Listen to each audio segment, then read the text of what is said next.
নিজের জন্য বাঁচো, অন্যের জন্য নয়।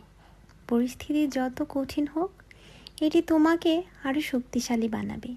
কঠিন সময় পার হলে জীবনের পরিণতিটা হবে সুন্দর। সবাইকে বুঝিয়ে বলার দরকার নেই।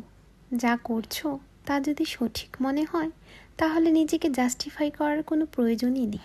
কেউ তোমাকে আঘাত করলে প্রতিশোধ নয়, বরং পরিস্থিতি এড়িয়ে যাও। কেউ অপমানজনক কথা বললে হেসে বেরিয়ে আসো, কারণ এটি তাদের চরিত্রের প্রতিফলন, তোমার নয়। অহংকার ভুলে গিয়ে নিজের সম্মান বজায় রেখে চলো, কারণ সেলফ রেসপেক্ট তোমার ব্যক্তিত্বের আসল পরিচয়। এই মাইন্ডসেট শুধু তোমার জীবনকে সুন্দর করবে না, বরং তোমার জীবনের প্রতি নতুন দৃষ্টিভঙ্গি দেবে। নিজেকে ভালোবাসো, নিজের উন্নতির জন্য কাজ করো, আর জীবনকে সেরাভাবে উপভোগ করো। মনে রাখবে, আত্মবিশ্বাস যার নেই সে কখনোই সফল হতে পারে না। পরিস্থিতি যাই হোক, মনোবল কখনোই হারানো উচিত না, কারণ আত্মবিশ্বাস আর আত্মসম্মান দুটো একে অপরের পরিপূরক।